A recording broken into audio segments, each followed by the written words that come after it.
Bien, donc l'enregistrement est lancé. Bonjour à tous donc, ce webinaire est le deuxième webinaire d'une série de deux concernant la télésurveillance en oncologie. Aujourd'hui, donc, nous allons introduire ce webinaire avec l'intervention de Gilles Chamberlain et Maëven Carniol, respectivement de l'ARS Normandie et de l'Assurance Normandie, pour vous présenter un petit peu les enjeux théoriques qui recouvrent ce webinaire. Ensuite, on présentera un benchmark des différentes solutions de télésurveillance en oncologie en Normandie. Enfin, on fera intervenir plusieurs utilisateurs normands de certaines solutions qui sont déjà déployées en Normandie. Puis le docteur Clairet pourra introduire le vote qui sera fait. On verra tout à l'heure, l'enjeu, ce sera de faire émerger l'une des solutions parmi celles qui seront présentées. Alors, je vais laisser la parole à Monsieur Chamberlain et Madame Carniol pour l'introduction. Merci beaucoup, Alex. Gilles, si tu veux bien, je vais Vas-y. commencer. Oui. Oui, bonjour. Bonjour à tous. Je suis Maëven Carniol, donc je travaille à la DCGDR Normandie. On peut dire que c'est l'échelon régional qui assure l'interface entre la Caisse nationale et les CPAM et les services médicaux. Et je suis chargée de projet sur le déploiement des outils numériques et la télémédecine. Donc, je vais faire un petit rappel sur le cadre de mise en place de la télésurveillance.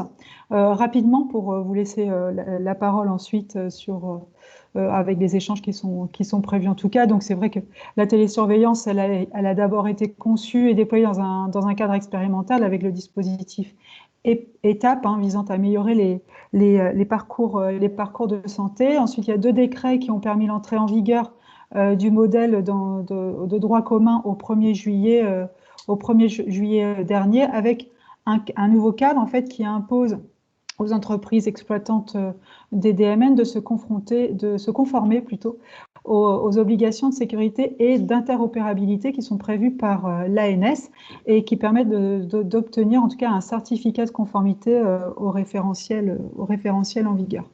Donc c'est un référentiel d'interopérabilité et de sécurité des DMN qui définit des exigences aux DMN de télésurveillance avec des domaines fonctionnels tels que l'identité nationale de santé qui est utilisée pour identifier le patient, qu'on s'adresse bien au patient, qu'on qualifie l'identité du patient, la portabilité des données qui doit être utilisée pour permettre d'authentifier les professionnels de santé de façon sécurisée à la solution et pour pouvoir accéder aux données du patient.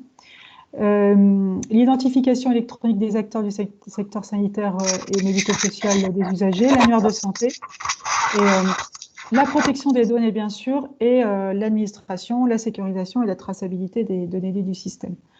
En fait, le DMN peut aussi, de télésurveillance... Ah, je m'entends, j'ai un écho. Le DMN de télésurveillance peut aussi comprendre une plateforme d'intermédiation, notamment avec la gestion des téléservices de l'assurance maladie, tels que le téléservice INSI, mais aussi le DMP et la messagerie santé sécurisée, puisque en fait, le compte-rendu il doit être intégré dans le dossier médical, dossier du médical du patient, s'il n'est pas opposé, mais aussi être envoyé via la MSS. Donc le DMN, il doit vraiment s'intégrer dans une organisation des soins pour qu'il y ait un véritable usage. Et a priori, il y a des indicateurs d'utilisation en vie réelle qui sont définis pour mesurer les usages et le service rendu. Alors après, c'est vrai que l'entrée dans le droit commun, pour l'instant, toutes les situations médicales sont potentiellement concernées par la télésurveillance. Néanmoins, au 1er juillet, seules les pathologies qui ont déjà reçu un avis favorable de la Haute Autorité de Santé et ayant fait l'objet d'une publication au JO par arrêté sont ouvertes à la prise en charge dans le droit commun. C'est l'insuffisance cardiaque, l'insuffisance rénale, respiratoire, le diabète et l'arythmie cardiaque qui nécessitent des prothèses cardiaques implantables. Néanmoins, d'autres pathologies pourront être concernées et prises en charge après avis favorable de la HAS. C'est notamment le cas des pathologies en expérimentation dans le cadre de l'article 51, et c'est donc le cas de l'oncologie. mais aussi de l'ophtalmo, psychiatrie, diabète gestationnel qui devrait arriver pour évaluation devant la HAS. Et puis après, potentiellement, d'autres pathologies pourraient être concernées dès que l'avis de la HAS est favorable. Mais enfin, après, les acteurs de l'oncologie sont très présents, donc ça devrait aller très vite, très présents dans la télésurveillance avec des dossiers qui sont peut-être déjà en cours d'évaluation auprès de la HAS. Merci beaucoup, Maëven. Je passe la parole à Gilles Chamberlain de l'ARS Normandie. Bonjour à tous. Donc, je suis Chamberlain, je suis une mission e-santé au sein de l'ARS Normandie, notamment en charge des sujets autour de la télésanté.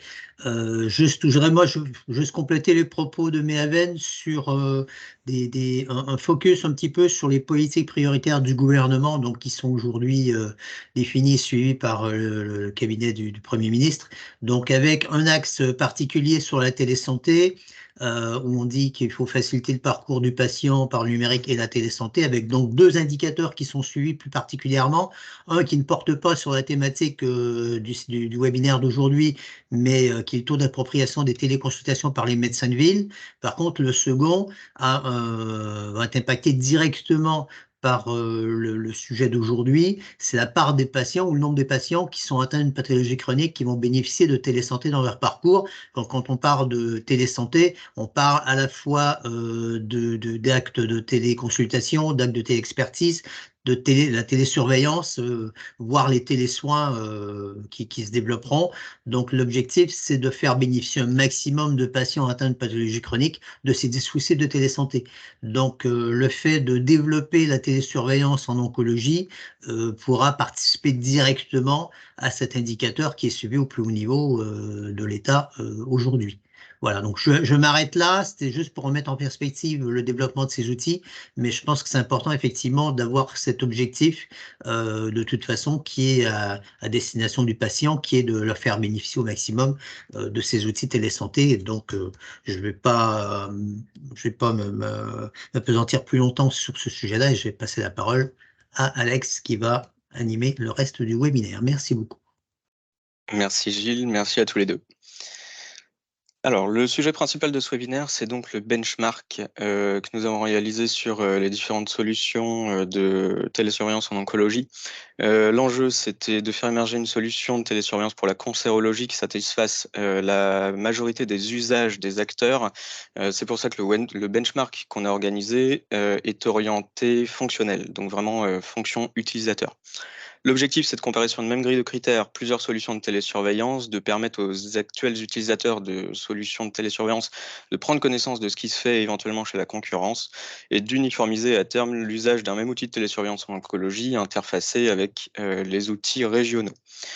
Pour ce faire, on a présélectionné 5 outils de télésurveillance, donc Curity, OnConnect, Resilience, Lucie, Continuum+, qui sont déjà utilisés, testés ou en cours de lettres en région Normandie.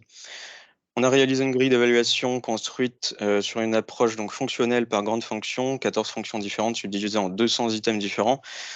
On a émis des demandes de présentation d'outils auprès des différents éditeurs qui nous ont répondu. Les 14 fonctions principales et OASI, donc gestion de file active, navigation dans le dossier du patient, création d'un dossier de patient à l'inclusion, chat sécurisé s'il est présent, échange documentaire, des transmissions pour la traçabilité, possibilité d'envoyer un questionnaire au patient, ce qui est le cœur du sujet sur ces solutions, mise à disposition, si possible, de questionnaires aux soignants pour le cas des patients qui ne seraient pas en capacité d'y répondre eux-mêmes. La présence de notifications et de surveillance, la présence d'algorithmes qui pourraient organiser ces surveillances de variables et de données remontées des patients vers la solution. La présence ou non d'un agenda, le lien en DMP, enfin les différentes fonctionnalités qui sont offertes par un espace personnel dédié aux patients et la fonction d'export de statistiques. Donc pour y arriver, on a évalué de manière macroscopique ces différentes solutions sur la base des présentations et de la documentation qui nous aura été envoyée. C'est une évaluation qualitative sur les différentes possibilités fonctionnelles de l'outil. Il y avait des biais à cette méthode, donc l'exhaustivité de la démonstration de par l'éditeur, l'éventuelle mauvaise compréhension du besoin de présentation par l'éditeur, ou de notre part, la mauvaise compréhension d'une fonction par l'évaluateur. Pour y remédier, on a fait le choix d'une double évaluation, c'est-à-dire qu'on a transmis la même grille de critères aux différents éditeurs, pour qu'il puisse produire une auto-appréciation. Cette méthode, elle aussi, comporte un biais, bien évidemment, c'est la surévaluation, la survente potentielle d'un éditeur sur sa solution. Mais les deux combinés donnent un résultat qui sera, vous le verrez, assez intéressant. Pour chaque item évalué, les réponses à chaque fois systématiquement étaient oui, non ou non attribuables. Le résultat sera exprimé à chaque fois en pourcentage d'items répondus à oui. Le résultat total présagera évidemment pas des capacités futures des éditeurs. C'est une photo de l'instant présent, une photographie de l'existant lorsque le benchmark a été réalisé. Enfin, sur une même fonction, vous verrez que la macro-évaluation réalisée présentera des résultats systématiquement inférieurs. Ça s'explique par le fait que les fonctions de paramétrage qui étaient sondées dans la grille d'évaluation n'ont pas été présentées en séance, donc seront remplies comme NA, donc non attribuables, pour les présentations qui nous auront été faites pour l'évaluation Normandie Santé, ce qui descend mathématiquement la note, puisqu'on va sur la même grille, mais qui n'affecte pas le classement. Enfin, on tient compte du déploiement en territoire et également de l'entrée dans la démarche de certification DMN. On va vous montrer 5 vidéos de 6 minutes sur les différentes capacités fonctionnelles de ces éditeurs. On a demandé systématiquement aux éditeurs de respecter ce workflow, donc connexion du professionnel au logiciel, distribution d'un questionnaire au patient, complétion d'un questionnaire par le professionnel, la réception de notifications une fois que le patient a répondu au questionnaire, la gestion des alertes le cas échéant, puis la connexion du patient à son espace personnel, prise de connaissance du questionnaire, réponse, et les échanges possibles entre le professionnel et le patient le cas échéant. Donc, pour vous montrer tout cela, on va diffuser la vidéo.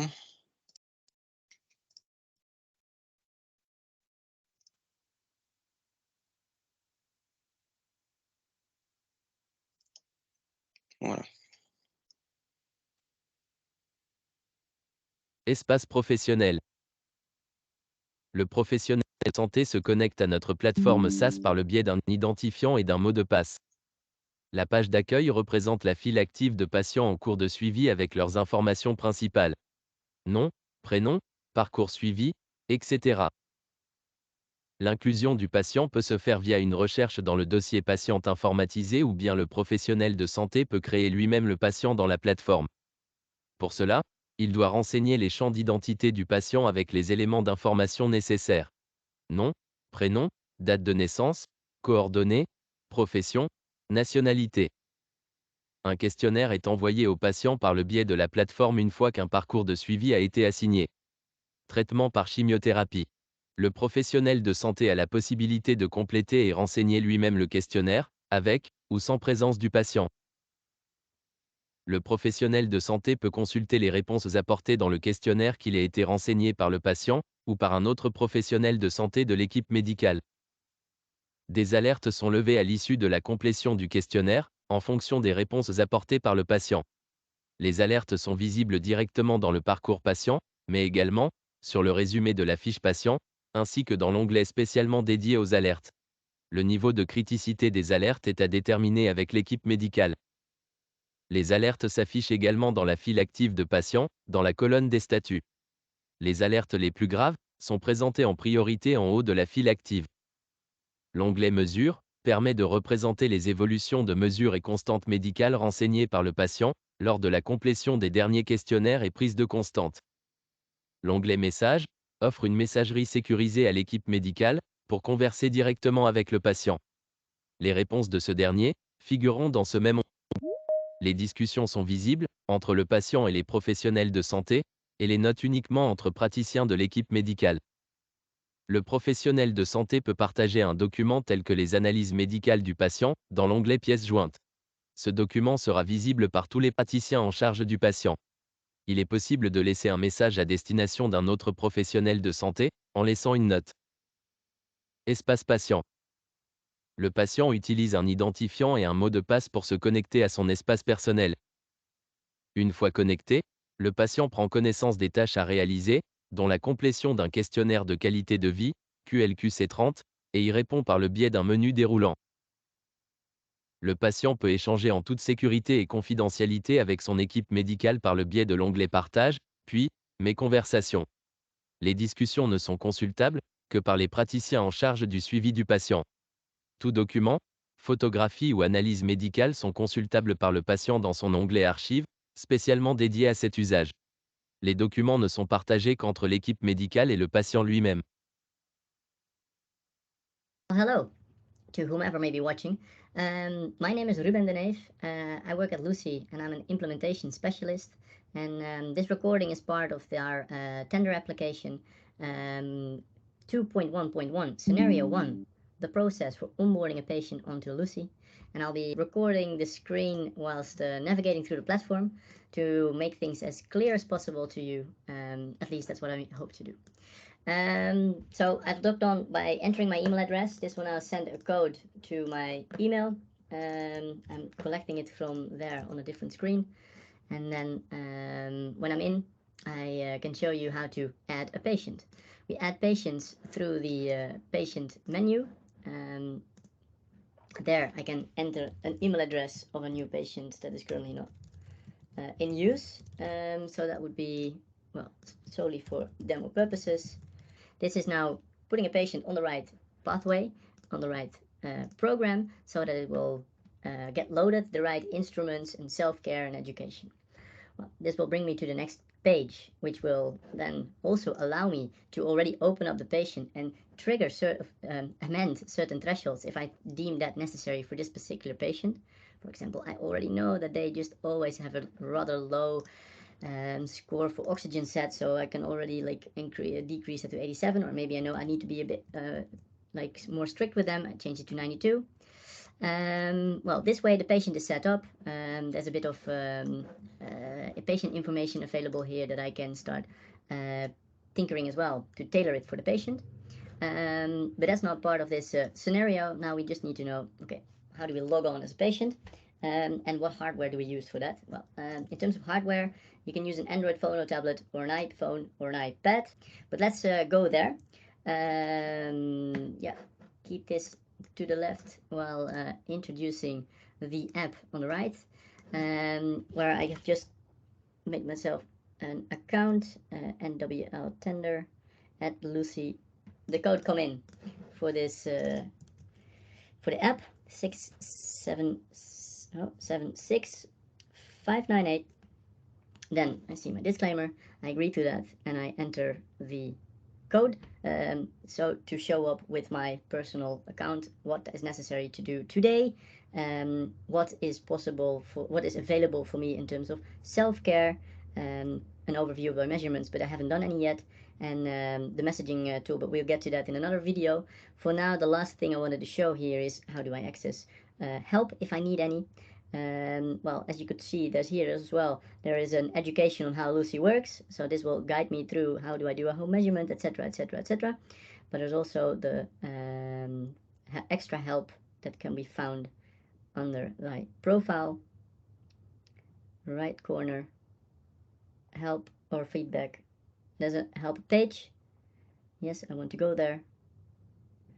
And I can see what I should do in order to, well, get help if I need any extra, or just look at the frequently asked questions first.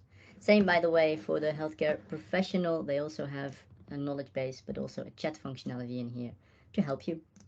Showing you a recording as part of the NWL tender application 2.1.2, scenario 2, the active monitoring of patient on either a heart failure or a COPD virtual ward.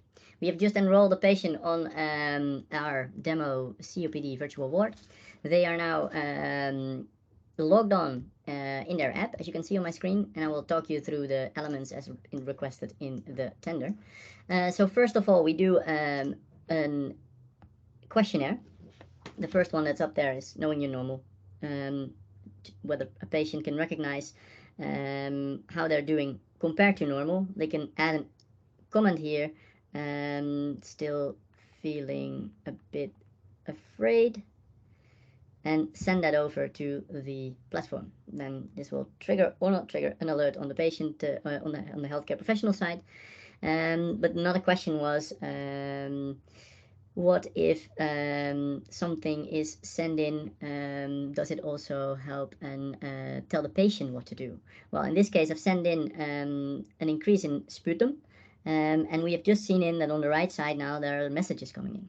So the first one was indicating that I'm not feeling so well, and Lucy automatically then triggers the patient with a message telling them what they could now do for themselves. Same happened for Sputum. Both of those are telling me I can now look into my care plan and see how to take action. At Self-Care there is some information, we call it a care plan, stating what to do in, for example, feel that I am becoming unwell. Well, these all can be tailored specifically for every patient, so that, for example, their medication is personalized. So let's go to the action space one more time, fill in one more reading so that it can connect with, so that it can trigger an alert. Not connecting. I can here connect as well by the certain oxygen sats meter. I can also do the reading by hand, fill in a low reading, and then send it over. And let's take a look. Now I'm back at the patient that we used before, and on the right side I can now see the alerts coming in. I see the comment that was stated there with the reading. I can also check all other readings that have come in, take a look at messages, like did Lucy already start sending out messages? Well, we have seen your readings and we'll call you this afternoon. Send over the message. Now, once again, to show how that works, go back to here, and then it now shows up with my name as healthcare professional in there. Voici la première vidéo de présentation de la plateforme de télésurveillance Continuum Plus Connect. Je me connecte en tant que médecin hospitalier. Pour inclure un nouveau patient, je clique sur Nouveau suivi. Grâce à l'activation d'un flux GAM avec l'établissement du professionnel, la plateforme permet de récupérer les identités du patient. Pour retrouver mon patient, je fais une recherche par trait d'identité fort ou par son matricule INS ou le numéro de son identifiant établissement. Une fois mon patient retrouvé, je le sélectionne et je peux procéder à son inclusion. Je renseigne sa maladie, son traitement et je sélectionne la modalité de suivi souhaitée. Je renseigne la date prévue de début de traitement. J'ai la possibilité de télécharger l'ordonnance originale. Je complète l'équipe hospitalière et enfin les coordonnées du patient. À ce stade, afin de lui créer son accès à la plateforme, je renseigne son adresse email et confirme la vérification de son... Une fois que tout est renseigné, je valide le formulaire d'inclusion. La création du dossier patient faite, je suis redirigée vers l'écran me permettant de sélectionner le protocole qui sera mis en place pour la télésurveillance. En cliquant sur le bouton « Démarrer », je choisis le protocole dans lequel le patient s'inscrit et qui est défini en fonction de sa maladie et de la molécule prescrite. Je sélectionne le protocole et je visualise l'ensemble des autoquestionnaires pré-paramétrés dans ce protocole. En cliquant sur « Démarrer », la plateforme va générer l'ensemble des autoquestionnaires destinés à la télésurveillance selon le pré-paramétrage défini. Sur le planning présent ici à l'écran, je peux visualiser l'ensemble de ces autoquestionnaires paramétrés tout au long du protocole. Lorsque je me rends sur l'onglet Suivi clinique du dossier patient, j'ai la possibilité, en tant que professionnel, de démarrer un questionnaire et de remonter des données cliniques, le poids et la taille, qui sont deux données obligatoires pour le calcul de l'IMC. J'ai également la possibilité d'évaluer la douleur de mon patient. Lorsque celle-ci est supérieure ou égale à 1, je peux la décrire. Enfin, je peux également renseigner les événements indésirables liés au traitement et à la maladie. Une liste prédéfinie est proposée en fonction de la maladie et du traitement du patient. Je peux également ajouter d'autres événements indésirables qui ne seraient pas présents dans cette liste prédéfinie. Lorsque je sélectionne un événement indésirable, je le grade selon la norme CTCAE. Je peux spécifier si cet événement est lié au médicament ou pas et je peux apporter une précision. Je valide l'item des événements indésirables et je termine mon questionnaire par une transmission. Une fois que l'ensemble des items sont validés, je finalise. Et je suis redirigée sur le rapport de questionnaire qui a été généré et que je peux donc consulter. En me rendant sur la page Alerte, je peux consulter l'ensemble des alertes qui ont été générées lors de la complétion d'un questionnaire. En cliquant sur l'alerte souhaitée, je suis redirigée vers le rapport de questionnaire dans lequel je peux visualiser le détail des alertes. Les alertes sont définis par les constantes physiologiques, la douleur et le grade des événements indésirables. Également, depuis l'onglet Suivi clinique du dossier de mon patient, un bloc dédié aux alertes permet de visualiser celles que je dois traiter. En cliquant sur Afficher l'historique, je peux visualiser l'ensemble des alertes qui ont été générées pour ce patient tout au long de sa prise en charge. Le suivi dossier patient reprend l'ensemble des données de synthèse concernant le suivi, à savoir les alertes à traiter, les constantes, les événements indésirables, la douleur et l'ensemble des blocs dédiés à la gestion documentaire. Je peux également, via un fil de discussion, déposer et envoyer un message à destination du patient et à l'ensemble de l'équipe de prise en charge. Je peux spécifier si c'est un message standard ou important et je l'envoie. Dès lors que le patient bénéficie d'un accès à la plateforme, il peut en prendre connaissance et y répondre. Ici à l'écran, je suis connecté en tant que patient. Je vois qu'une petite bulle m'indique qu'un nouveau message est arrivé. En cliquant dessus, je peux consulter le message du professionnel et y répondre. De la même manière, je sélectionne si c'est un message standard ou important. Si je reviens sur une vue professionnelle de santé, je vois que le message du patient a bien été envoyé et je peux le consulter. Voici la deuxième vidéo de présentation de la plateforme Continuum Plus en tant que patient. Je me connecte en tant que patient. Depuis l'écran d'accueil, j'ai la possibilité d'accéder à mes autoquestionnaires via le bouton Planning de suivi. Dès lors qu'un questionnaire est disponible, un bouton Démarrer est affiché. L'autoquestionnaire comprend plusieurs items. Celui des constantes physiologiques, où le patient doit renseigner son poids et sa taille obligatoirement. Il a la possibilité d'importer directement via le questionnaire ses derniers résultats d'analyse biologique. Il peut également évaluer sa douleur, donc sur une échelle de 0 à 10, avec la possibilité d'une description de sa douleur dès lors qu'elle est supérieure ou égale à 1. L'item suivant correspond à l'item des événements indésirables, où une liste prédéfinie selon sa pathologie et son traitement lui est proposée. Le patient évalue ses événements indésirables selon la norme CTCAE.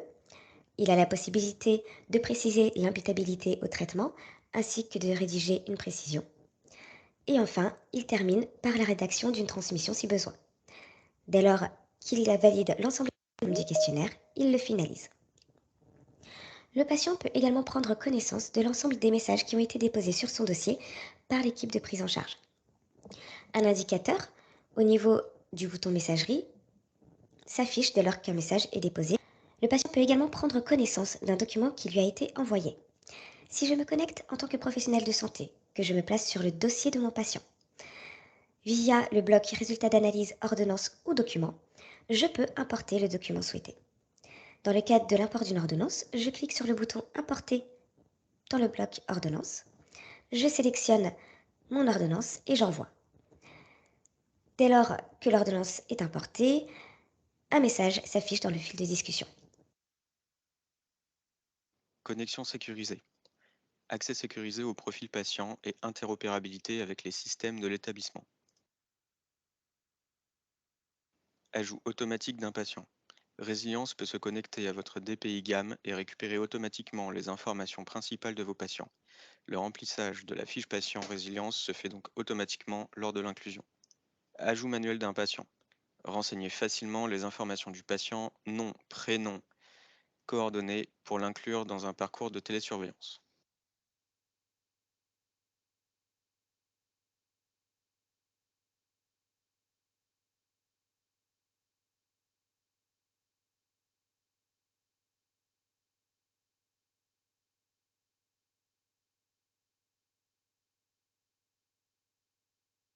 Épisode de soins.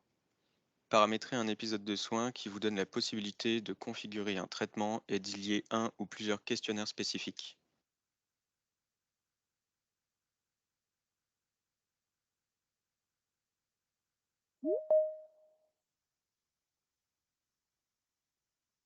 Questionnaire adapté. Recommandation de questionnaire adapté en fonction du type de traitement et du type de cancer pour chacun de vos patients.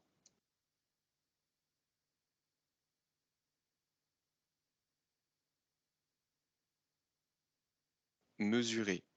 Question pour suivre et mesurer ses symptômes pro-CTCAE.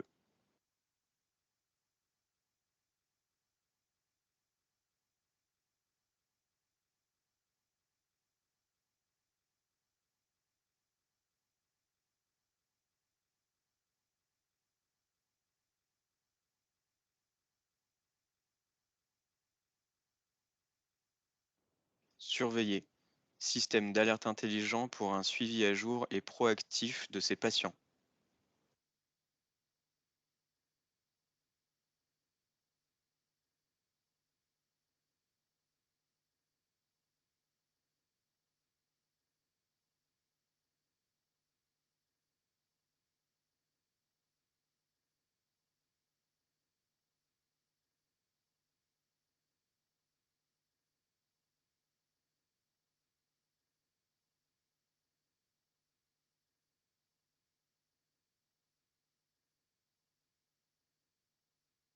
Traçabilité. Communication intra-équipe médicale des actions menées pour le suivi du patient. Exportation en PDF de la synthèse dans votre DPI, réponse au questionnaire, tableau de suivi.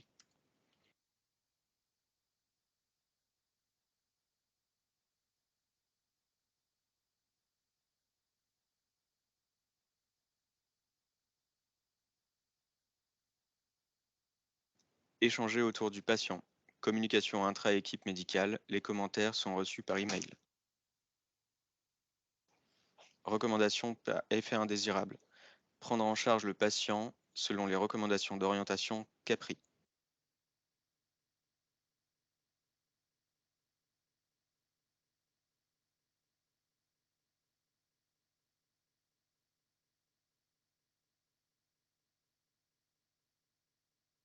Guide d'utilisation.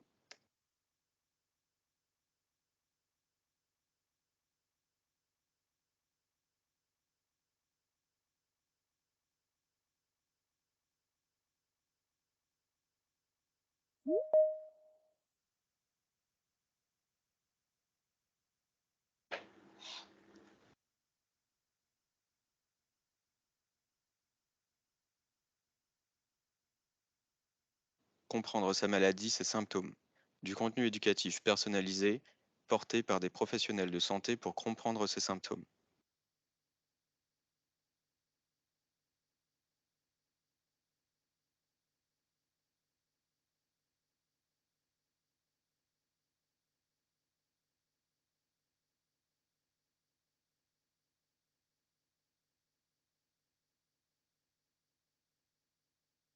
Apaiser ses symptômes. Des soins de support digitaux pour soulager ses symptômes et améliorer sa qualité de vie.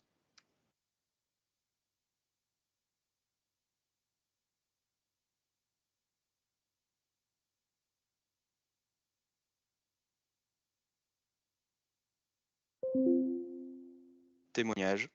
Des témoignages de patients pour explorer d'autres histoires.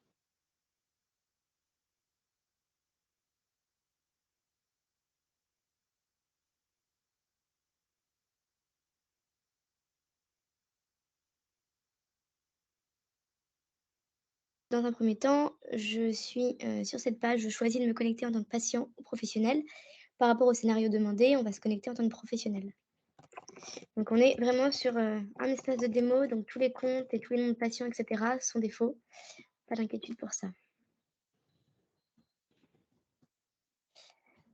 Donc ici, on a la possibilité en tant que professionnel de se connecter avec ses accès, créés, à la création du compte de Clarity ou, via la carte CPS via ProSanté Connect ou alors, via la carte CPS dématérialisée.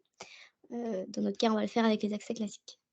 Ici, quand je suis connectée, j'accède en tant que professionnelle à ma file active de patients. Les patients de notre, service, alors tout simplement les infirmières peuvent être amenées à travailler dans différents services, donc on leur laisse l'accès aux files actives de patients. Donc il y a une nécessité, hein, de recueillir le consentement du patient, c'est un consentement oral. Derrière, il est validé par, des cases à cocher lorsque le patient s'inscrit à son questionnaire de toxicité. Dans notre cas, on ne va pas le faire. Et je confirme avoir vérifié l'identité à une pièce d'identité puisque l'objectif étant de vraiment recueillir des informations qui soient correctes. Je passe à l'étape suivante. Je recherche le traitement. On va aussi mettre un traitement aléatoire qui sera le durvalumab.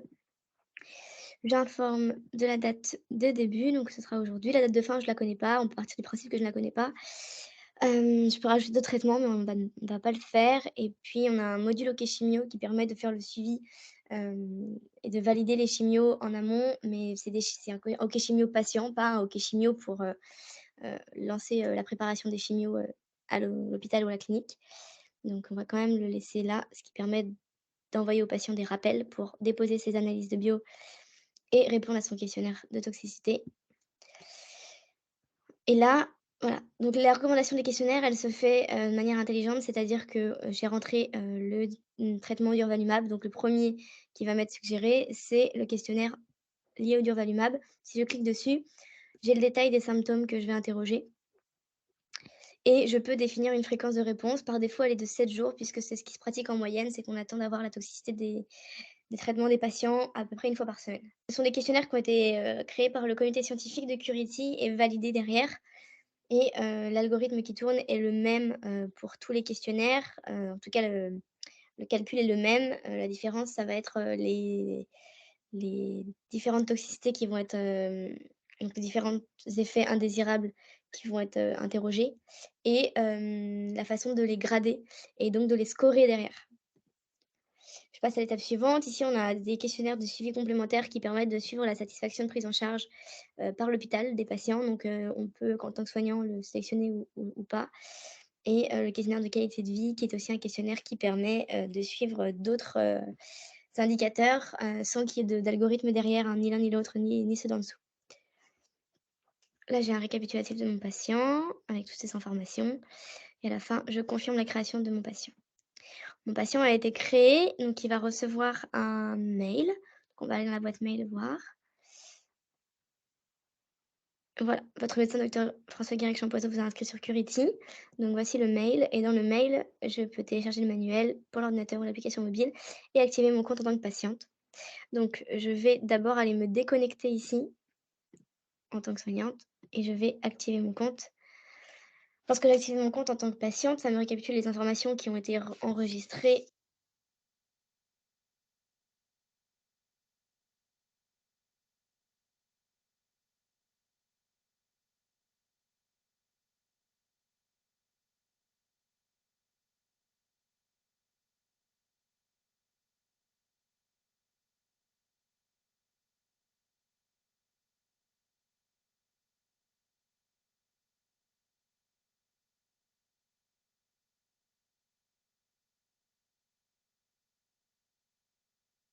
Le principe, c'est que j'ai été inscrite en télésurveillance, donc je peux remplir mon questionnaire toute seule. Je vais le faire et on va aller voir ce que ça donne côté soignant par la suite.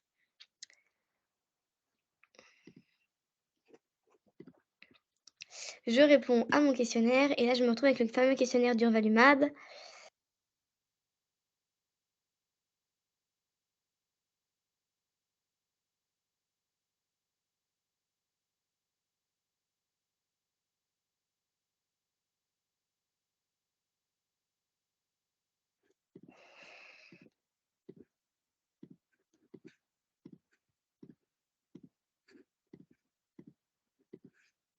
Je y réponds rapidement parce qu'on n'a pas forcément besoin du détail.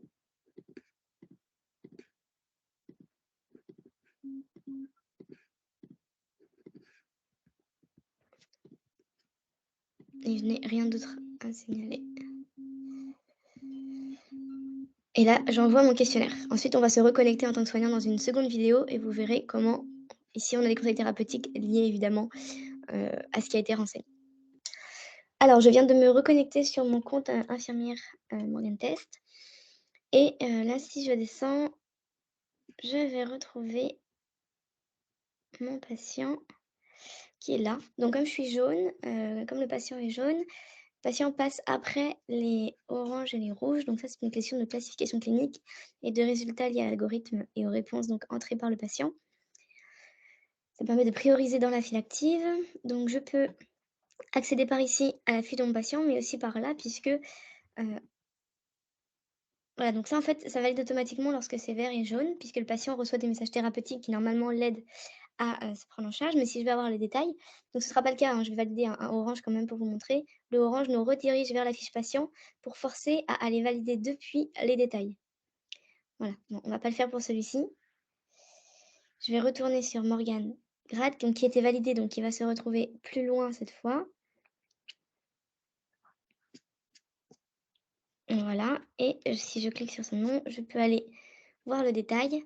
Et donc ici, donc là, j'ai pas besoin de valider puisque je l'ai fait depuis la gestion de la file active, mais je peux voir que c'était une réponse le mercredi 20 septembre avec 4 effets secondaires remontés, que c'est bien moi qui l'ai validé.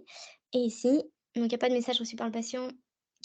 Il y a un message reçu par le patient pour les symptômes mineurs à la fin, et il y a des messages thérapeutiques, mais il n'y a pas de message communiqué en plus par le patient.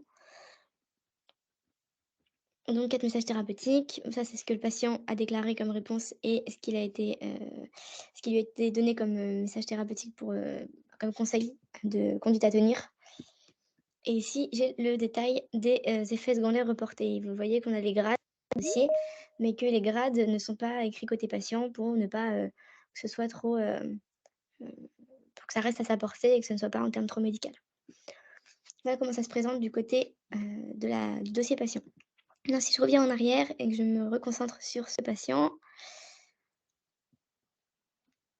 je peux aussi voir, alors ici, que si je clique là, je vais avoir l'historique de ces classifications. Donc là, vous n'en voyez pas puisque c'était une première réponse, mais je vais voir pour les autres patients. Voilà. Là, vous avez l'historique de ces réponses. Donc ça permet de savoir comment évolue son état dans le temps en jetant juste un œil depuis la gestion de la file active. Ensuite, pour les messages, je vais faire une troisième vidéo. Alors pour cette troisième vidéo, je suis toujours sur le compte du professionnel, donc infirmière Morgane Test. Je vais reprendre notre patient et je vais lui écrire un message. Je crée une nouvelle conversation, je mets un objet, donc par exemple analyse de biologie. Bonjour, pourriez-vous me faire revenir vos analyses biologie?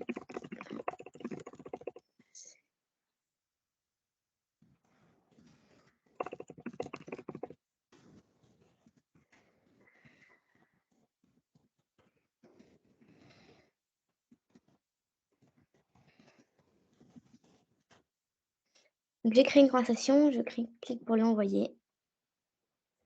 J'ai la possibilité de clore la conversation, ce qui permet aux soignants de garder la main sur les réponses et les échanges, et d'en créer une nouvelle s'il y a un autre sujet. Donc là, on va aller voir ce qui se passe du côté du patient. Donc je me déconnecte en tant que professionnelle. Je vais me reconnecter en tant que patiente.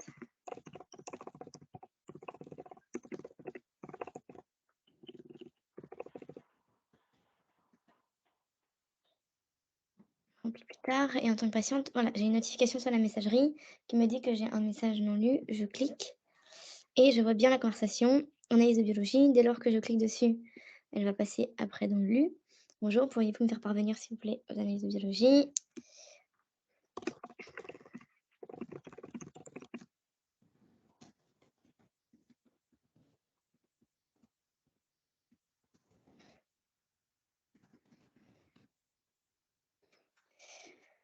Et je peux répondre. Voilà. Tant que la réponse n'a pas été donnée par le soignant, je ne peux pas envoyer plus de messages.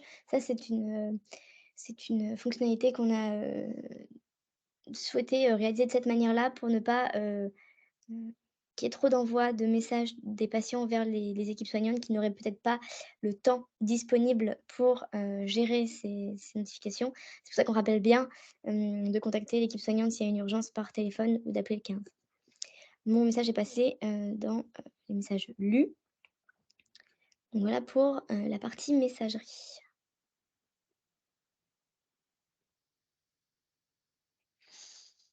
Bien, donc voici pour les vidéos de capacité des différentes réalisations des éditeurs. Maintenant, donc, fort de ces données et suite à d'autres présentations que les éditeurs ont effectuées, on a réalisé l'analyse qualitative suivante, donc gestion de la file active. Les points communs pour l'ensemble des solutions, donc on voit que le professionnel accède à une vue globale de la file active, que sur la même fenêtre où il est le même encadré, il voit l'ensemble des patients dont il a la charge, qu'il y a possibilité de trier filtre sur certaines variables sur cette vue, qu'il est possible de comparer les patients entre eux dans un même tableau, que les dossiers sont accessibles depuis cette vue de gestion de file active par simple clic. Les avantages des différentes solutions et leurs inconvénients, donc Curity en Connect Résilience, certains patients sont mis en exergue via un code couleur, le professionnel à la main pour organiser sa vue. Curity on Connect, possibilité d'accéder à plusieurs onglets de gestion de la file active. On a pu le voir d'ailleurs dans les vidéos, ce qui permet de démultiplier les tris possibles. Inconvénient pour Curity, pas de possibilité de filtre ou de tri sur les très forts d'identité. On a pu le constater lors de la recherche du patient, lors du scroll dans la vidéo d'ailleurs. Et pour Lucie, pas de mise en couleur d'événements, affichage jugé un petit peu moins ergonomique que les autres solutions pour l'affichage de la file active. Donc pour les autres spécificités jugées d'intérêt. Pour Curity, les actions sont directement disponibles depuis la vue de gestion de file active, c'est-à-dire qu'elle est cliquable. Il y a des actions, par exemple la validation de prise en charge, qui sont possibles depuis cette vue principale. Pour On Connect, le professionnel utilisateur donc, peut créer son propre tableau de file active et le bandeau supérieur, on le voit là sur la capture en bas à droite, de gestion des alertes est jugé plus ergonomique que les autres car d'un seul coup d'œil, il permet d'avoir la nature des alertes et leur criticité. Donc, possibilité pour les deux solutions, Curity on Connect, d'accéder à plusieurs onglets de gestion, on le voit à nouveau sur la capture en bas, et donc de démultiplier les prises, résilience, mise en couleur de patients et jugé agréable à l'usage dans leur affichage, on a pu le voir dans les différentes vidéos. Petit rappel rapidement sur les vues de file active, donc voici Curity avec les codes couleurs, On Connect avec le bandeau d'alerte, les codes couleurs également, résilience avec les codes couleurs d'alerte qui ont été présentés, Lucie, qui est un peu plus sobre que les autres, et Continuum. Par rapport au dossier patient, les points communs des différentes solutions. Donc le dossier patient, donc quand l'on ouvre en cliquant depuis la file active, présente systématiquement une vue d'ensemble synthétique avec les informations d'identité, de coordonnées, le programme ou parcours ou type de suivi, le cas échéant, et l'aperçu des échéances quand il y a un agenda embarqué dans la solution, également un aperçu des alertes pour chaque dossier. Avantage des différentes solutions, donc pour Curity, la vue de synthèse est jugée très complète. Des actions y sont possibles, comme démarrer une conversation, consulter l'historique de questionnaires, etc. Pour On Connect, la vue personnalisée est possible à créer. Il est possible également depuis le dossier de patient de consulter ou modifier la composition de l'équipe de prise en charge. La présentation des variables sous forme de tableau à double entrée est possible pour On Connect, également pour Résilience. Et pour Continuum également, on va le voir tout à l'heure, la vue de synthèse proposée pour Continuum est jugée particulièrement complète avec accès aux fils de discussion, résultats d'analyse, tableaux croisés, etc. On l'a vu dans la présentation. Les inconvénients, la vue de synthèse pour Curity ne semble pas être modulable par l'utilisateur. Pour Résilience, il n'y a pas de démonstration du fait que l'identité et les moyens de contact du patient soient visibles lorsqu'on scrolle dans le dossier, ce qui oblige à remonter systématiquement. Pour Lucie, pas de démonstration de la possibilité depuis la vue de synthèse de voir les éléments les plus récents qui composent l'espace de de gestion documentaire du patient. Et pour Continuum, la vue de synthèse ne semble pas modulable par l'utilisateur. Les intérêts spécifiques des trois solutions précitées, donc On Connect, Résilience et Continuum, qui nous proposent chacune des tableaux croisés pour la gestion des caractéristiques patients dans leur dossier de soins, on l'a vu tout à l'heure. Pour l'inclusion des dossiers de patients, donc toutes les solutions proposent lors de l'inclusion la saisie des traits forts et des coordonnées de patients. Curity donc a l'avantage de récupérer les identités depuis le DPI. L'adresse de patient, l'adresse postale en revanche n'est pas renseignée lors de l'inclusion. Pour On Connect récupère également, de la même manière que Continuum, via les flux GAM pour la récupération des identités, et Lucie. L'adresse patient n'est pas renseignée à l'inclusion et ne se déclare pas conforme au RNIV. Le chat sécurisé, gestion documentaire et transmission. Alors, pour toutes les solutions, on a possibilité de chatter directement avec le patient de manière sécurisée. Les avantages, Curity on Connect et Résilience propose de produire des documents de synthèse des principales informations du patient. Continuum propose également des transmissions de coordination, donc qui sont spécifiques à l'onglet coordination. C'est la seule solution à le proposer. Aucune de ces solutions, cela dit, ne propose d'encart spécifique à la gestion des transmissions ciblées, avec un accès restreint à la seule équipe de prise en charge. Toutefois, on a des moyens de contournement qui sont présentés par Lucie avec une note de qualification dans le dossier patient et une note de transmission qui est jointe au rapport de questionnaire pour Continuum également. Dans les inconvénients, l'échange de documents n'est pas constaté en démonstration pour Lucie, on l'a cité précédemment. Pour les questionnaires et variables, donc toutes les solutions proposent l'envoi de questionnaires et la réception de données enregistrées donc par le patient. La consultation de ces données est possible avec leur classement, leur historisation, tout ça possible par le soignant. Le patient peut accéder à son espace personnel sur mobile. Le patient est notifié à la réception d'un questionnaire qu'il doit compléter sur son dispositif. Pour Curity, affichage de certaines variables en vue de gestion de la file active, on l'a pu l'évoquer tout à l'heure. Le questionnaire mis à disposition du professionnel est possible à renseigner avec le patient, donc c'est-à-dire au chevet du patient. L'inconvénient, c'est qu'il n'y a pas d'envoi de questionnaire possible par SMS ou mail, uniquement par application. Lucie, la même chose. Et pour Continuum, il propose également la possibilité de remplir un questionnaire par le professionnel, un questionnaire donc dédié patient, au chevet du patient, qui sont des fonctionnalités utiles notamment pour le monde libéral. Par rapport à la notification et surveillance de variables, pour les différentes solutions, donc toutes permettent la surveillance de variables en comparant la valeur d'une variable à une norme fixe. La notification est générée dans l'outil à l'intention de l'utilisateur. Les notifications d'alerte sont traitées par le professionnel depuis son écran de gestion de file active ou depuis le dossier patient. La traçabilité du traitement d'une notification est disponible en lecture à tout membre composant l'équipe de prise en charge.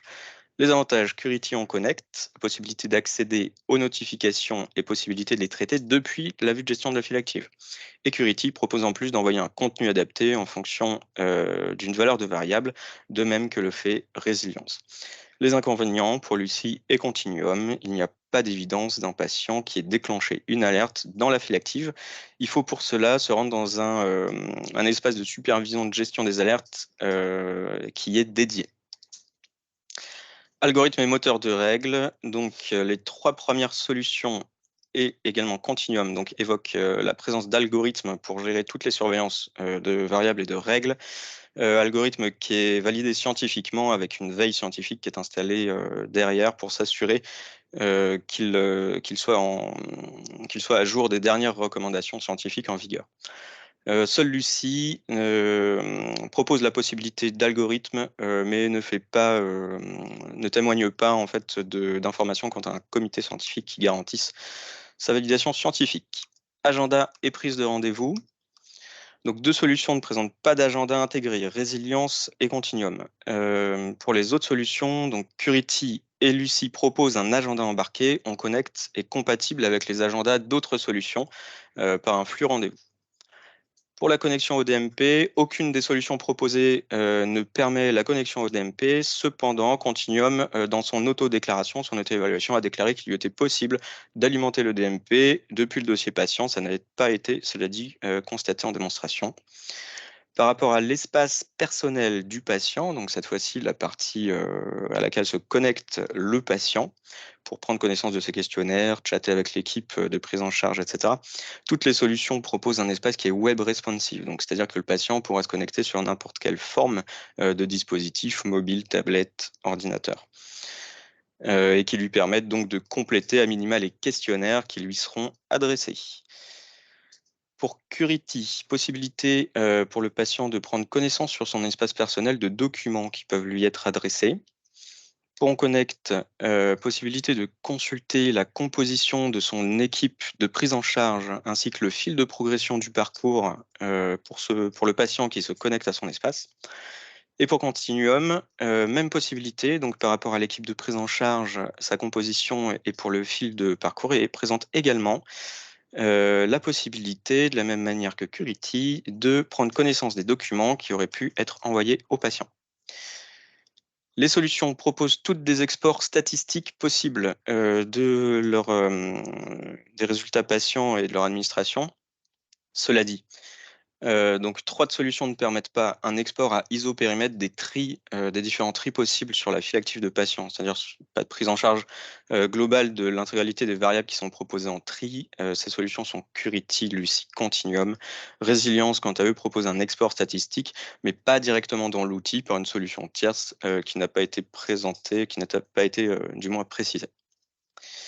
Par rapport au traitement de la donnée, donc l'ensemble des éditeurs ont dû répondre à la question ci-après. Donc merci de préciser la manière dont la donnée transitant par l'outil sera traitée en termes de propriété, retraitement, revente éventuelle à des tiers.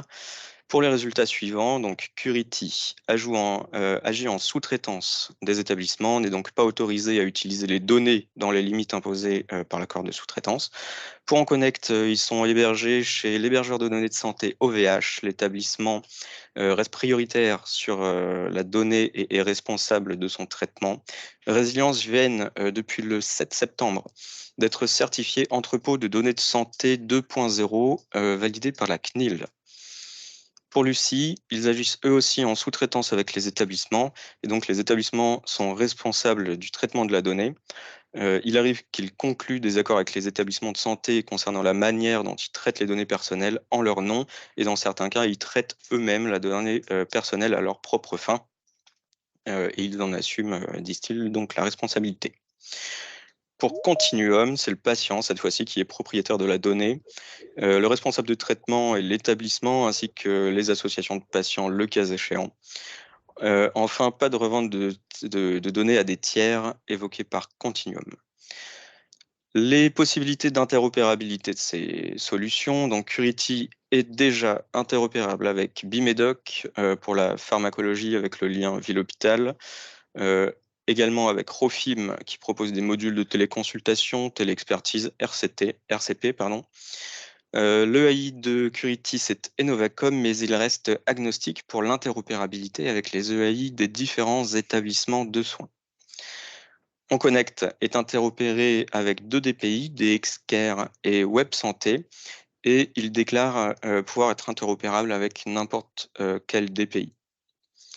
Pour Résilience, ils ont plusieurs partenariats, donc avec l'IFEN pour interpréter avec les SI de santé des différents établissements, Exolis Open et Mindcare pour les établissements qui utilisent cette solution, présentant un accès facilité via SSO.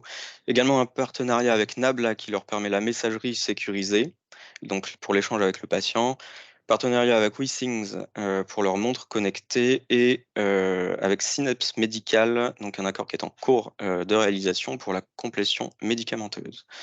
Lucie est capable d'intégrer un viewer de imagerie médicale et des objets pour mesurer les caractéristiques cliniques et émettre des alertes.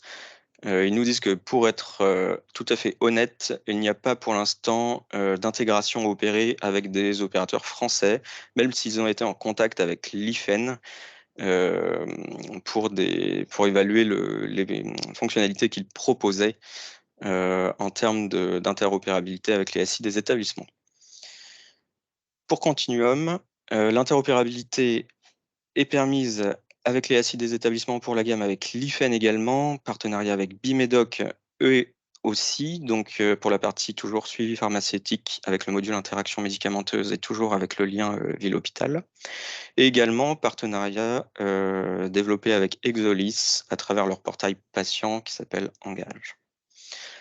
La certification DMN, cette fois-ci, donc qui rentre en ligne de compte pour l'évaluation de ces différentes solutions. Curity a fait une démarche en prise en charge anticipée, PECAN. Le dossier est déposé et validé. OnConnect a fait une demande en ligne générique qui sont en phase d'instruction du dossier de preuve auprès de l'ANS. Résilience, déposé en nom de marque. Ils sont passés en CNEDIMS le 19 septembre et l'avis de cette commission devrait être délivré aujourd'hui. Lucie n'est pas engagée dans la démarche de certification des MEN et Continuum a déposé un nom de marque, mais le premier avis a été rendu défavorable à l'inscription du dispositif numérique en nom de marque dans le suivi des adultes sous traitement anticancéreux, selon le document qui a été daté fin juin et mis en ligne le 14 septembre par la HAS. Donc, suite à cette analyse qualitative, nous avons réalisé les totaux des scores pour les résultats suivants, donc avec des notes qui sont dégradées, on le disait tout à l'heure, par rapport aux auto-évaluations, parce que les paramétrages n'entraient ici pas en ligne de compte. Et pour le classement des différentes solutions, donc c'est Curity qui s'est pour nous placé en première position, mais vous voyez que pour les premières, elles sont dans véritablement un mouchoir de poche. On va pouvoir pondérer ce premier classement avec l'auto-appréciation qui a été réalisée par les éditeurs. Donc on le disait tout à l'heure, on a donné exactement la même grille d'évaluation et cette fois-ci, ils ont pu répondre à l'ensemble des critères de paramétrage. Donc avec les résultats suivants. Donc Lucie en dernière place, suivi de Continuum, de Résilience et qui sont précédés par les solutions OnConnect et Curity, qui ont déclaré être les plus performantes par rapport à cette auto-évaluation. Donc, afin de compléter ces différentes évaluations et la présentation des vidéos des éditeurs, on vous propose d'inviter des utilisateurs de ces différentes solutions à nous partager leurs témoignages, donc sur une durée de 5 minutes et selon 3 axes, donc les avantages perçus de la solution, l'impression globale qu'ils en ont et la justification du choix de l'outil. Et on commence par Madame Boulanger de la clinique Mathilde Vivalto Santé. Oui, merci beaucoup. Bonjour à tous. Donc effectivement, on a testé et déployé la solution de télésurveillance Curity au sein des hôpitaux privés Rouen et Mathilde. Après quelques mois d'utilisation, le retour d'expérience est plutôt très favorable.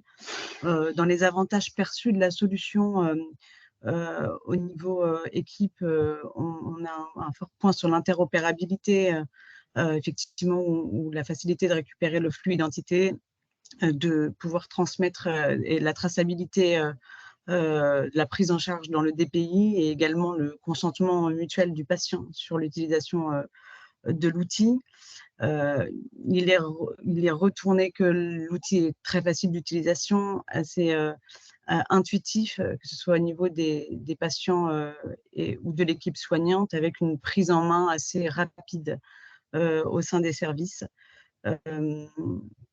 Également, il y a le point fort dans le déploiement de l'application, c'est la proximité de l'équipe développement Curity, qui est réactive et qui sait s'adapter aux besoins de l'établissement. Et la dernière chose au niveau des avantages, c'est la précision et la sensibilité de l'algorithme avec des alertes pertinentes selon l'équipe soignante. Pour ce qui est de l'impression de l'utilisation globale, du côté des patients, on a un retour très favorable avec un outil facile d'utilisation, intuitif, des questionnaires simples à remplir, même pour les patients les plus âgés, avec des réponses pertinentes et des conseils thérapeutiques très utiles dans le cadre de symptômes mineurs qui permet de gérer les effets secondaires. Et puis du contenu et des soins de support très utiles et également pertinents qui s'intègrent bien effectivement dans leur parcours de soins. Pour les soignants, on revient également toujours à l'outil facile d'utilisation et facile à prendre en main, avec une inclusion surtout très rapide des patientes au moment de la consultation, des patients plutôt au moment de la consultation d'annonce. Ça apporte le tableau de bord de Curity apporte une vision exhaustive, claire de l'état de santé du patient et de l'évolution de ses symptômes au fil de son parcours de soins. Effectivement, les alertes sont bien priorisées dans la file active et permettent de traiter prioritairement les états de santé les plus sévères. Ce qui nous a amené à sélectionner Curity, une approche médico-scientifique de l'application et des éditeurs avec un investissement sur les études cliniques et le fait de s'entourer d'un comité scientifique de renommée pour les algorithmes, la précision et la sensibilité de l'algorithme aussi. Après analyse, il est paru plus intéressant chez Curity. 40 questionnaires avec algorithmes spécifiques à la cible d'action du traitement. Et l'étude de validation des algorithmes Curity également, avec une sensibilité des alertes rouges de 95%, une spécificité de 94% et une sensibilité globale de 78%. On a un retour patient et soignant extrêmement favorable, et notamment sur les questionnaires de satisfaction de 99% des patients sur la pertinence des messages et des articles qui leur sont proposés. Voilà pour Merci notre beaucoup. retour.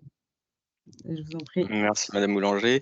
On peut compléter votre témoignage peut-être avec les témoignages donc, du professeur Di Fiore et de Monsieur David Brosse, qui sont eux aussi utilisateurs de Curity au CHU de Caen, si vous êtes connecté. Au CHU de Rouen, pardon. Oui, au CHU. Oui, bonjour. Oui, de Rouen, bonjour. Donc, ce ne sera pas le professeur Di Fiore, c'est Hélène Magnier, hein, IPA, qui va vous faire un retour. Oui, donc le professeur Di Fiore s'excuse, il est encore en consultation. Donc, je suis Hélène Magnier, IPA, dans le service d'oncologie redigestive. Donc, on a utilisé la solution Curity. Donc, on a partagé ce qui a été exposé par Madame Boulanger. Hein. On l'a constaté à la fois chez nous, nous en tant qu'utilisateurs et pour les patients, les mêmes retours. Quelques points que je pourrais rajouter sur notre expérience, nous, ce qui nous a bien plu, c'est la possibilité d'avoir les questionnaires et les résultats de ces questionnaires vraiment en temps réel. Les patients remplissent et on a la complétion tout de suite. Donc, ce qui, pour nous, est un point d'amélioration du suivi de la tolérance du traitement au domicile, hein, et pas des questionnaires qui arrivent a posteriori quelques jours après. Les patients, du coup, fonction des questionnaires remplis et des criticités qu'ils remontent sur leurs effets indésirables, ont accès du coup à un conseil d'emblée et à toute heure. Donc ça, c'est un point positif aussi. Et on a apprécié fortement la possibilité de pouvoir agrémenter les documents sur la biologie qu'ils font en ville ou avec une consultation d'autres spécialistes dans leur plateforme patient. Ça, on a vraiment bien apprécié. Voilà. Après, quelques petits points, mais probablement plus en lien avec notre usage, nous, ici. C'est les alertes, quand elles nous sont remises par mail, l'alerte, elle est non nominative, donc il faut à la fois consulter le mail et réouvrir la plateforme. On n'avait pas de lien directement pour voir quel patient nous remontait une alerte. Donc ça, on a trouvé que ce n'était pas forcément très, très pratique. Et voilà, après, c'est plus au niveau organisationnel dans chaque structure, mais globalement, une expérience qui a été plutôt très positive de l'utilisation de Curity chez nous. Très bien, merci beaucoup pour votre témoignage. Docteur Meyer, donc du Centre de cancérologie privé de Caen, Maurice Toubiana, pour Curity également, on vous passe la parole. Bonjour. D'accord, bonjour. Voilà, alors nous ici au Centre Maurice Toubiana, on n'a pas encore définitivement adopté Curity, hein, il est plutôt en phase de test avec différents outils en collaboration avec la polyclinique du Parc. Néanmoins, moi j'ai pu tester pendant quelques mois Curity, effectivement on en est plutôt satisfait. Alors c'est vrai que c'est un outil qui permet aux patients de répondre en direct et en temps réel à des questionnaires qui sont objectifs, hein, avec essentiellement des toxicités basées sur le CTCAE et qui nous permet d'être informés la veille de la chimiothérapie ou la moindre survenue de toxicité pour pouvoir anticiper les traitements de nos patients. Alors, vous l'avez vu là sur la démonstration, c'est un outil qui a une interface plutôt conviviale, hein, avec une ergonomie d'utilisation qui est tout à fait satisfaisante et qui est plutôt facile d'utilisation. Alors, on a sur la page d'accueil l'ensemble des éléments nécessaires à la gestion du dossier du patient, les données administratives, le calendrier des traitements, les différents traitements reçus. Et ça nous permet d'avoir en un coup d'œil une idée du parcours de soins du patient et des effets secondaires induits par les traitements. Alors, c'est vrai que ce qui fait la différence avec d'autres outils, c'est que, et pour nous, ça c'est quand même assez important, c'est que Curity permet de suivre des patients qui vont bénéficier de traitements systémiques, chimio, immunothérapie ciblée, hormonothérapie, mais aussi radiothérapie. Et ça, à ma connaissance, tous les outils ne permettent pas de suivre les toxicités des patients au cours de la radiothérapie. C'est un outil qui va permettre également d'autonomiser le patient hein, dans sa prise en charge, hein, puisqu'il va pouvoir de façon cyclique déclarer ses effets secondaires et la plateforme va lui proposer, en fonction de la sévérité et du type d'effets secondaires, des conseils de soins de support adaptés pour prendre en charge ces différents effets secondaires. Alors, il y a une rubrique d'éducation thérapeutique également dans Curity qui peut venir en aide aux patients pour améliorer un petit peu leur qualité de vie pendant les traitements.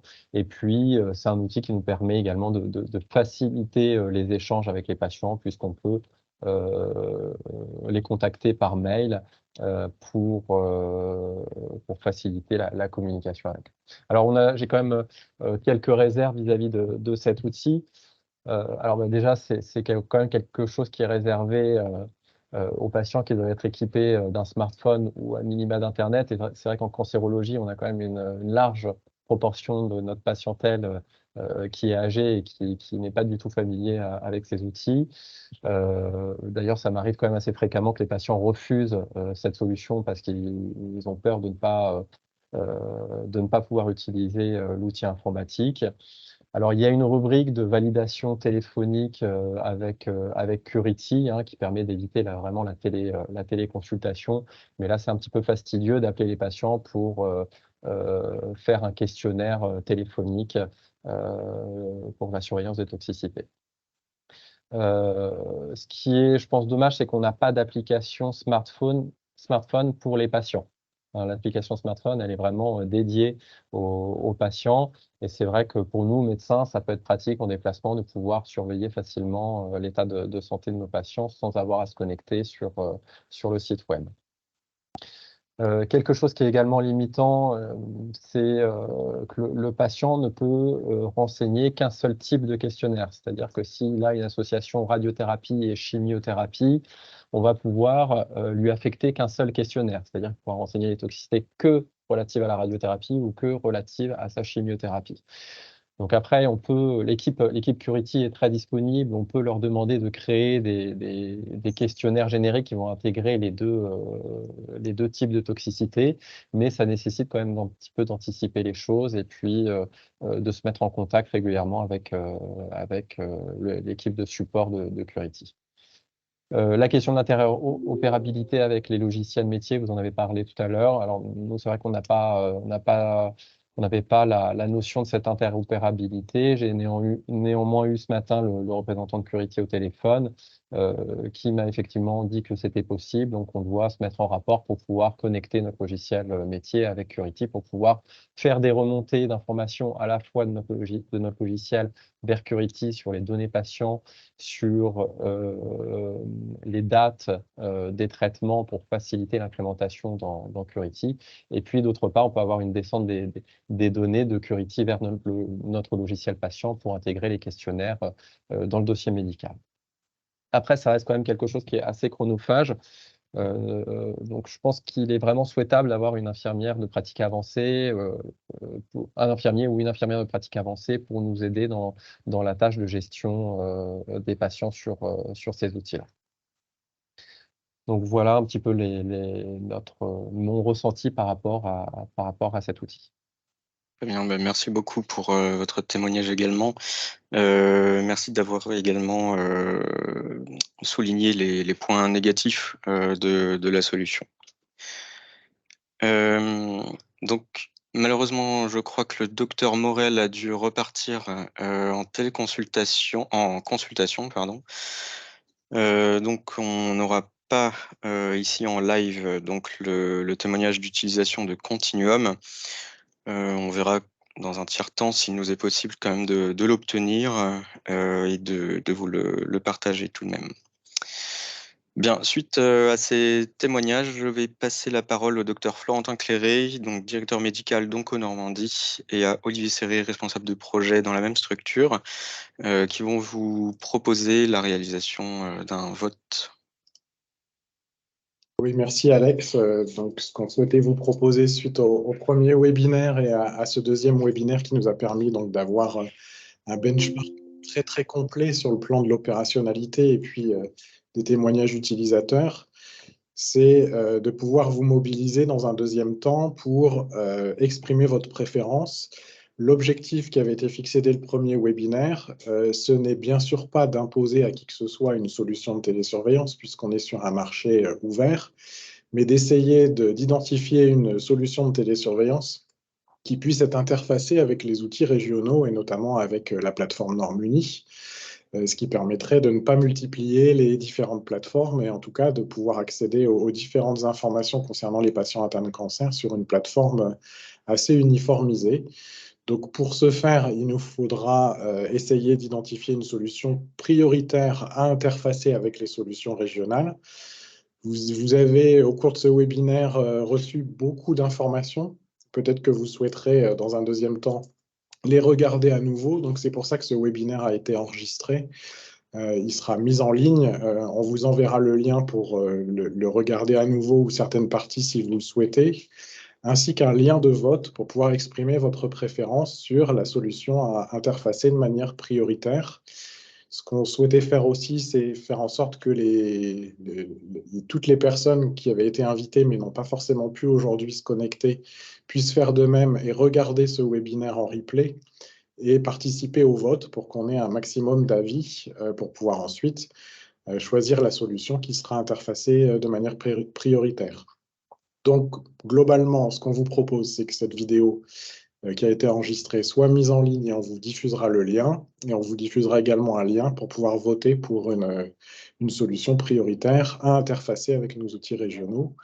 Donc, le temps de mettre la vidéo en ligne et de vous envoyer tout ça, je pense dans les prochains jours ou la prochaine semaine, on vous renverra tout ça par mail comme la fois précédente, pour pouvoir donc avancer sur cette solution. Puis j'en profite pour remercier toutes les équipes de Normandie Santé qui ont travaillé sur ce benchmark, puisque vous voyez que vous avez à la fois un comparatif, des vidéos concrètes, des témoignages, donc beaucoup d'éléments. Je ne suis pas sûr qu'on puisse proposer cette qualité de benchmark dans l'ensemble des régions. Donc bravo aux équipes de Normandie Santé pour avoir pu nous proposer ça.